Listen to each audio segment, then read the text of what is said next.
Alright,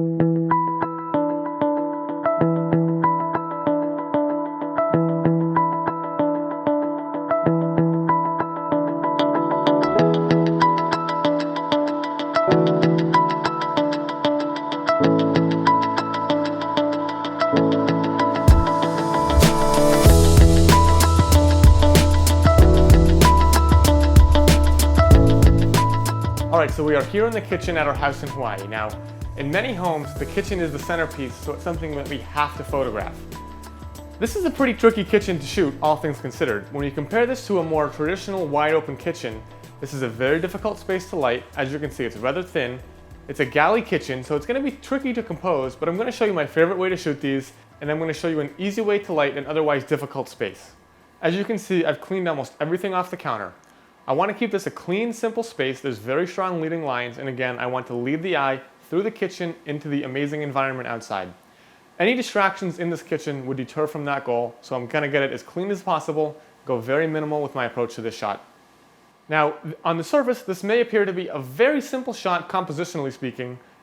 There's really only, in my opinion, one way to shoot this, which is where I'm standing out towards the view behind the camera. It's a bit trickier than that though. It's kind of a cliche shot and I want to mix it up a bit. So instead of just standing right here, plonking the camera down, I'm going to show you a few angles and tell you why they don't work, and then I'm going to show you what I settled on and why. If you were shooting this from real estate, I won't even take a test shot, but you can probably guess that the best shot to show off the space, to show off all the appliances, might be from where you're standing. From there, if you went ultra wide, you could see the refrigerator, the dishwasher, the sink, the stovetop, the oven, and all this stuff behind me. But the goal isn't to make just a purely informational photo that shows off all these expensive appliances or whatever. The goal is to make a photo that places the house in a context, that shows off the house overall and how it all works together. So all that being said, I'm not going to take the obvious shot. I'm not going to stand where you're watching me from. I'm going to try to make a more artistic shot. I'm going to come from this end. I'm going to miss probably half of the appliances in here, but again, that is not my focus. My focus is on the architecture. So what I'm going to do is I'm going to shoot from this way, going towards the windows, and I think you'll agree with me that it's a much more interesting and compelling angle. So what I like about the shot is you can see the kitchen counters, you can see all of the woodwork, you can see the cabinets, and you can see enough to tell that it's definitely a kitchen, and you can put yourself in that kitchen making food here. But you can see a lot more than that. These leading lines, they take you out into the living room and into the environment beyond. Through the window on the right-hand side, we see this amazing patio area with, again, the cantilevered roof, the wonderful sliding glass doors, and everything that comes along with it. So we get a lot more from this shot than we would if we just shot that way towards this wall over here. I want to show you a few angles that I don't think work, and then I'm going to show you the angle that I finally settled on. So let's take the camera up and take a few shots, and I'll show you how I arrived where I did. So one of the obvious shots when you walk in here might be to come at it from an angle so that you can get as much as possible and take a shot. And to me, this is not very interesting or compelling at all. There's no real strong leading lines or pull through the frame. Most of the shot is taken up by the front of this cabinetry here and this white wall on the edge. And we do have these windows here which show a nice view, but I think it'd be much more compelling if we had lines that pulled us through the frame and helped the eye move through it, rather than kind of had to jump over all these jagged, weird, angular lines to get to the view. So let's try it from the other side, and I think you'll agree that the result is much the same. In the shot from this corner, the problems are really similar. The only difference is that instead of this wall on the side, we have this giant fridge. I hate shooting refrigerators for a number of reasons. You always get these crazy reflections in the metal surface, and it's just a giant appliance that takes up valuable real estate in your photograph. If I could use that fridge and turn it into, say, a leading line or a window, I'd be much happier. You got these big vents on top. Unless we're shooting an ad for a kitchen company or something, I don't think they're necessary to show. On the left-hand side, we have these cabinets, the sink, the countertop, and some more cabinets. While it's kind of cool, I don't need to show all those cabinets to get the point across that yes, there's cabinets in the kitchen, and I'd rather have something pretty like a view, something that places the home again in the environment, which is so amazing and surrounds the entire home. Third, and again, a rather obvious composition, would be to come right down the middle of the kitchen. If I get in here like this, and take a shot, I'm starting to like that a bit more. I think this is stronger than either of the shots from the side. As you can see, we've minimized the refrigerator, we've got some more view, but again, I don't think we need to show all of this cabinetry to make the point that there are cabinets in the kitchen. I'd rather sacrifice some of that to get more view, more of this amazing patio. So what I'm going to do is move over a little bit and offset this to the left. I'm going to do a 1-point perspective, and I'm going to come right down in here. And as I get closer to the left, I minimize some of these appliances, and I show a lot more of this cabinetry and this amazing countertop. So if I get down here and shoot a 1-point perspective straight out through the window, and then shift the lens to the right, what happens is I minimize the view of that refrigerator, minimize this kind of ugly aluminum of the sink, and I've replaced it with this amazing view out the window, the amazing patio. I've got plenty of countertop and cabinetry, which shows off the finishing in the kitchen. And again, I have this amazing view straight ahead outside. One thing that I really like about this composition as well is that the leading line from the handles in this cabinetry is unbroken. It syncs up and meets perfectly with the leading line of the couch, and we have this amazing effect of a single line pulling us all the way through the composition out into the environment beyond. So for that reason, this is the composition that I'm going to settle on. So I'm going to grab my tripod, put it back in that basic area, and I'm going to get the exact composition that I want.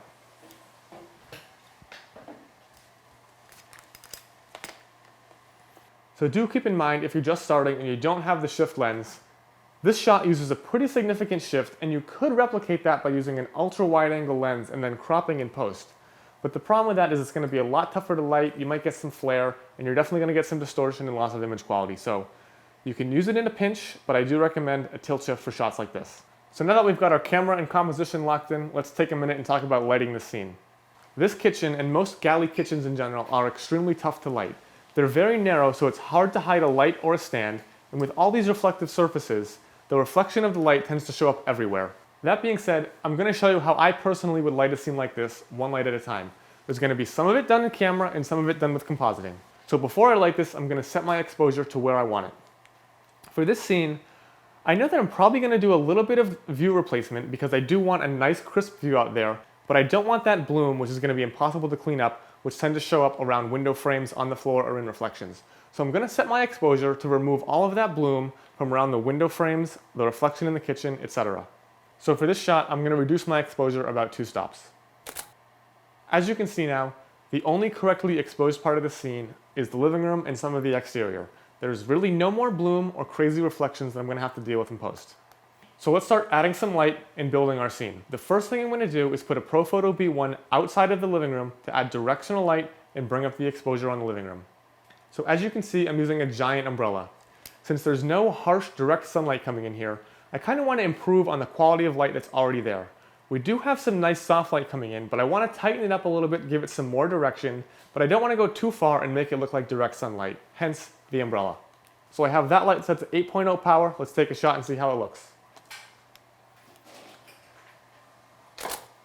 All right, that looks pretty good, but I think I need a little bit of fill in there because the shadows are a lot darker than the highlights. So what I'm going to do is I'm going to put a B1 bounced into the ceiling, which is just going to add a little bit of gentle fill to bring up those shadows. So I'm going to set that to 6.0 power, take a shot and see how it looks. So that did a great job filling in the shadows. Looks a bit more natural and not so contrasty. So at this point, I feel like the living room looks great. Let's focus on the foreground. So now it's time to light the kitchen. Like I said, this is a notoriously difficult type of kitchen to light. Your initial thought may be to just put a light behind the camera, bounce it into the ceiling, and let it wash soft light over the whole scene. Here's why that's not going to work. What you're doing is using on-axis light to essentially turn a $2,000 Profoto B1 into an on-camera flash. It's going to make everything look really flat. There's going to be no texture or depth to that light. So let me show you why this won't work. As you can see, that is totally cheapening this kitchen. It looks like ugly direct flash. So I've got to come up with a way to light this kitchen that makes it look great. What I think is going to work is for me to light each half of the kitchen one at a time and then composite it together in Photoshop.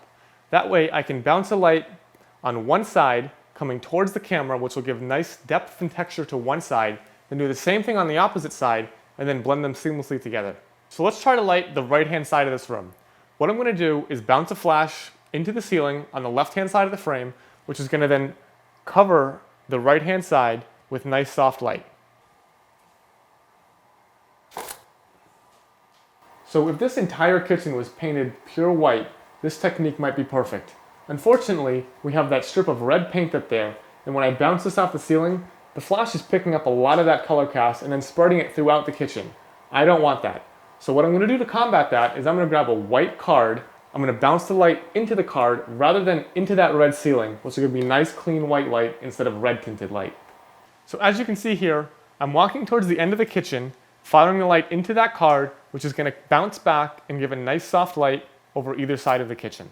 Now notice that I'm standing as far away from the center of the photo as possible. This is so it'll make my life in Photoshop a lot easier when I have to remove myself from these photos and combine them together. So I'm kind of getting up all the way against that cabinet so I have as much room as possible to play with when I composite this together in Photoshop. So the last thing I'm going to do is just make sure I have a clean window pull. I'm going to increase my shutter speed to kill some of that ambient light, fire my living room flash, and if I need it, it'll make it easier to composite that view in after the fact. So I'm done with all my lighting. Now the last thing I'm going to do, as always, is bracket a complete set of images from 0 EV, minus 3 or 4 stops, and then plus 3 or 4 stops to get the whole range of tonality in this picture. So this is a deceptively difficult image. Even though it's a small space, it was pretty tricky to light, but it's going to be pretty simple to put it together in Photoshop. Let's take a look, go put it together, and hopefully we'll get a great shot out of it.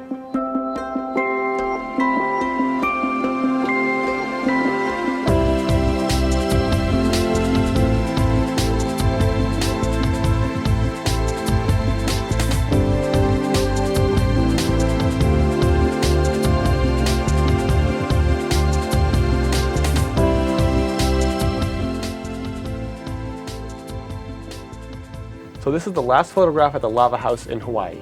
And this one is a little bit simple and also a little bit complicated, but it does build on all the previous things that I've taught at this house. So what we're shooting here is a relatively common galley kitchen. These are in so many houses all over the world. Some of them are super sexy, some of them are pretty ugly, but it's something that you're gonna have to shoot. Okay, so here we are in Lightroom on our last shot at the Lava House, and as you saw on location, this is relatively similar to some other things we've done, but also pretty complicated in that we're shooting 2 halves of the same scene and we had to kind of block some color casts. But as far as things in Lightroom goes, this is pretty simple. As usual, I'm going to do the same type of thing that I have done on other shots, which is pull down the highlights and kind of tame these things and pull up the shadows before we take them into Photoshop and start putting them together. Now, I've picked the shots out that we're going to need here. I have us flashing the right and us flashing the left. And then I have our built scene. Otherwise, here's our light for the living room, and then some ambient frames for the exterior and the interior and for making everything blend seamlessly together. So I'm going to pull down the highlights and bump up the shadows, get all that raw data that I can before we go into Photoshop. I'll apply these to all these frames. So I'm going to take these, export to JPEG, go ahead and open these up in Photoshop. Okay, so in Photoshop, you guys know the drill. We're going to go to File, Scripts, Load Files into Stack, grab this lesson, and we're going to use those 6 files and open them right up.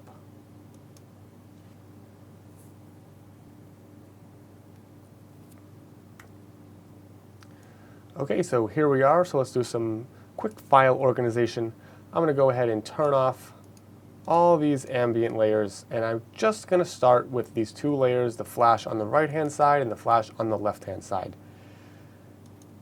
And as I've done ad nauseum, I'm going to alt click to add a black layer mask, take my brush, and this time I'm just going to paint us out, or what I'm actually doing is revealing this lit right hand side. So I'm going to just take a brush at 30% opacity, nice and soft, and just seamlessly blend the left-hand side with the right-hand side. You can go up to like 50% opacity maybe. Make sure you leave no trace of yourself in the frame.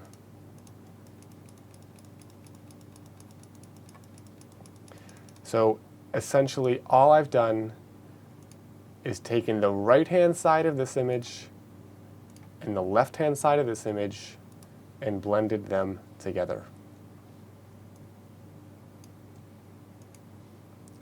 Now I feel like this is a little bit too bright, a little bit out of control, but that's okay. What I'm really focused on are these lower, or the foreground, the cabinets, that stuff. This, I'm going to blend in our ambient frames now to cover our sort of messy blend here.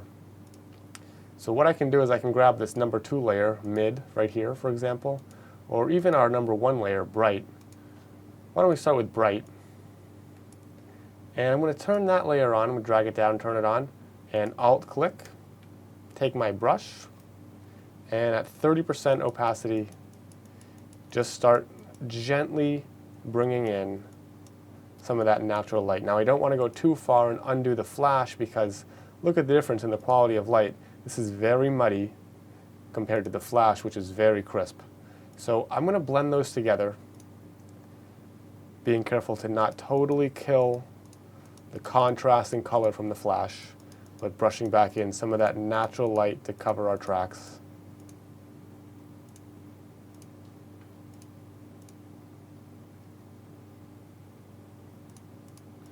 Up in the ceiling. Perfect.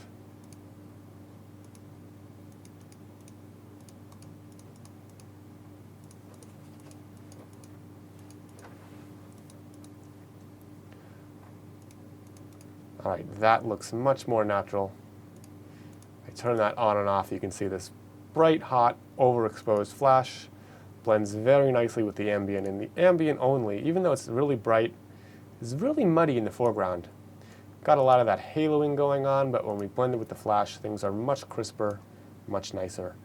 So there's still a bit to do on this image. So I want to kind of clean up this living room area. So I added some flash, added this crispness down here.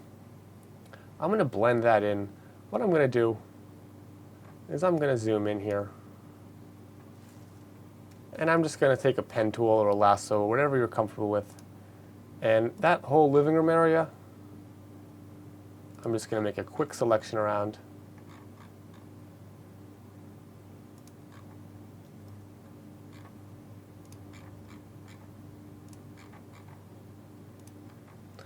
And down the bottom, you don't need to be too exact because we're going to brush that in.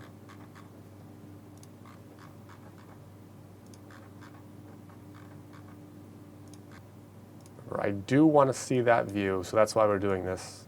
Going to add some nice flashy contrast, and we'll get some of that view in. So we're going to go Command Enter to create a selection out of that path, and Shift F6 to feather this, as I always do. And I'm going to go ahead and add a mask to this layer. Now, obviously, this feels way too dark. It's not a very good job that we've done of blending it. So I'm going to take my brush, and again, at like 30% opacity, set my foreground color to black. I'm just going to start blending these together to make it naturally flow from one room to the next. There we go. Just like that. And that's looking really good. And you can even ease up on the opacity a little bit of the entire layer to make it feel even more natural and still retain that view outside. Or you can go to 100% and use your brush on that mask to blend it together to your taste. So again, if I turn that on and off, and we can blend however we wish to make it feel as natural or as flashy as we want. Now I do want to make sure that the exposure is consistent from left to right. So I want to take this dark exposure where we have none of that flash reflection. When I lit this living room, this flash reflection kind of kicked up in the windows. So I'm going to go and use this ambient only dark exterior layer. And again, I'm just going to select around the windows.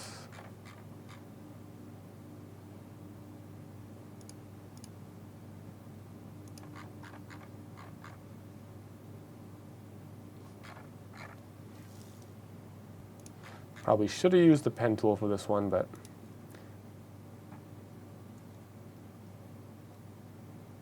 we'll get there just the same. All right, now I've got those selections, and I can go ahead and create a mask out of that.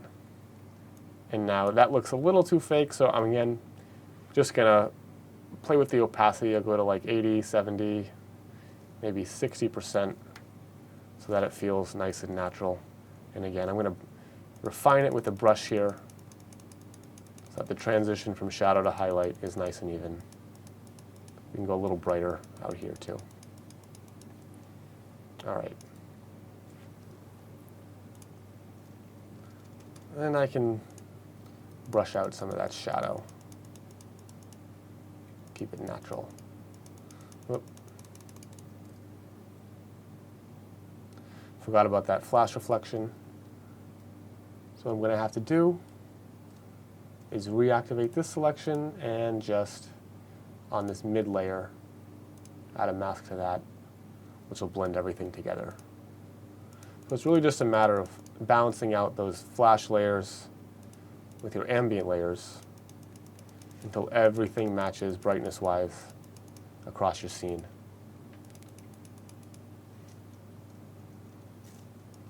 All right, there we go.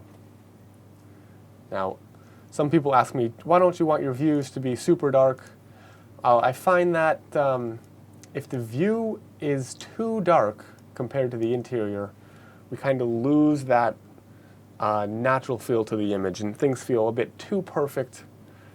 If they're a bit too well exposed, it doesn't feel like the bright exterior should feel, right? The outdoors should be bright in comparison to the indoors, so I like to keep my exteriors maybe 2 or 3 stops above the proper exposure to make sure that they feel bright and natural. Some guys go crazy, they expose the exterior perfectly, but me, you probably have noticed I like to keep them bright, especially when they're not a super focal point. All we need is to give a little hint of it out there. All right, what else can we do to fix this here? So the ceiling, as you see, has a bit of a color cast to it. I feel like the light is bouncing off this couch and kind of making the ceiling this yellowish color. So I'm gonna go and select the hue and saturation adjustment layer. I'm gonna grab my little hand tool, and I'm just gonna make our ceiling nice and bright and white rather than that yellowish color. So I can then take that out of the interior and the lower part of the scene where I sort of desaturated my woods by accident, and just keep that confined to the ceiling. As you can see, makes a nice difference up there.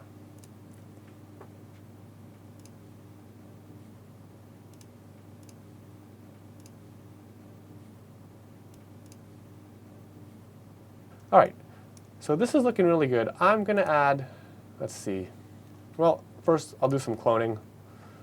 These are really killing me down here. First I'm gonna take care of this outlet.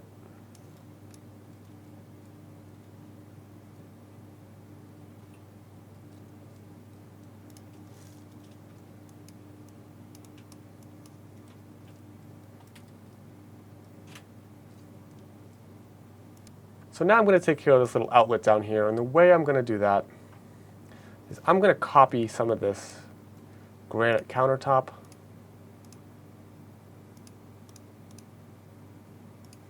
I'm going to paste it to a new layer,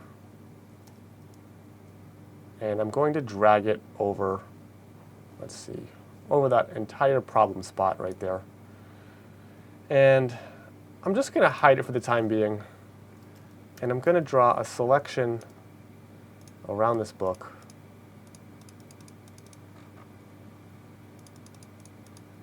to ensure that I don't cover it with that new bit of countertop. I'll hit Control Enter, feather it, add a mask, and turn it back on. Now I can take this mask and I'm just going to refine it a little bit so that it doesn't look too cloney. There we go. That looks pretty good. I can, on a new layer, I can just clean this up. Any areas that I've accidentally duplicated, I can make sure they look nice and natural. All right, that's looking pretty good. So I'll group those into a layer, into a group, called Clone. Probably could have done a better job on that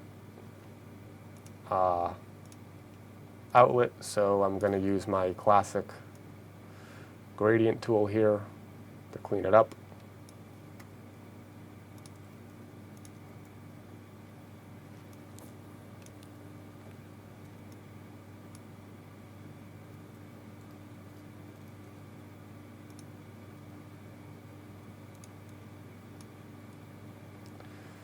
And we'll add a mask and add some noise.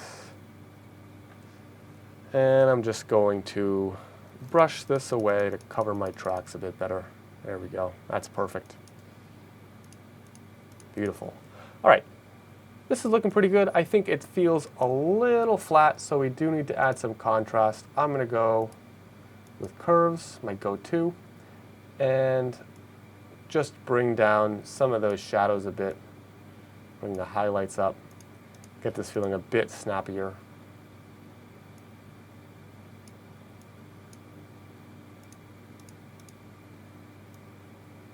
There we go, that's feeling really good. We've lost a little detail on the left, so I'm just going to brush some of that out just slightly over there. All right. And just a little bit I could do to clone some of this mess out in the screens here.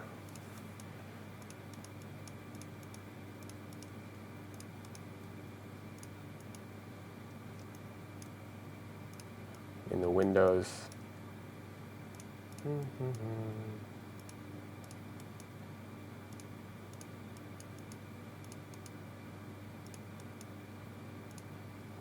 know what I could even do here? My same gradient trick over this entire bar, because it is one constant color.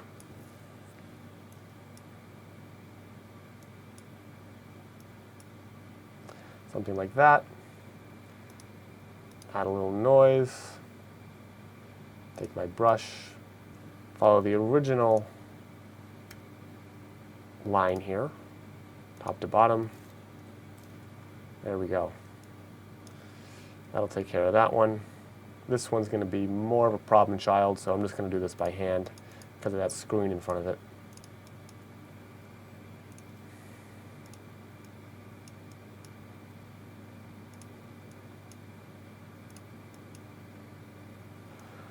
All right, so this is looking really good. I think we're done. I'm gonna add a vignette here, again, to really emphasize the motion in this shot.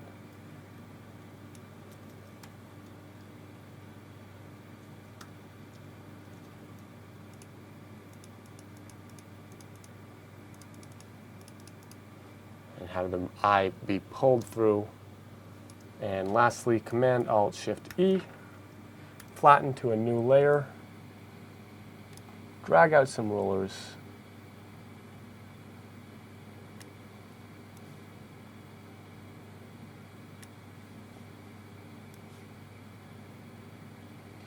make sure everything's nice and straight.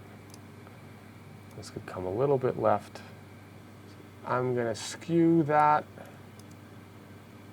Looks like there might be a little bit of barrel distortion because of the 1.4 extender, so I'm going to go to Filter, Lens Correction, and there is no profile for the extender, so I usually just apply 1 degree of distortion removal, which generally takes care of it. Maybe 1.5. You can see that curve in the wall there, a little bit up there. Hit OK.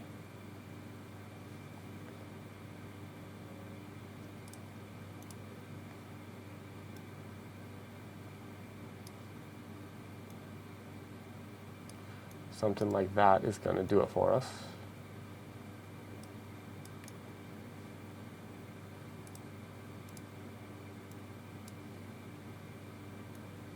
All right, that looks much better. Go ahead and hide those rulers. And I'm going to save this as our final shot.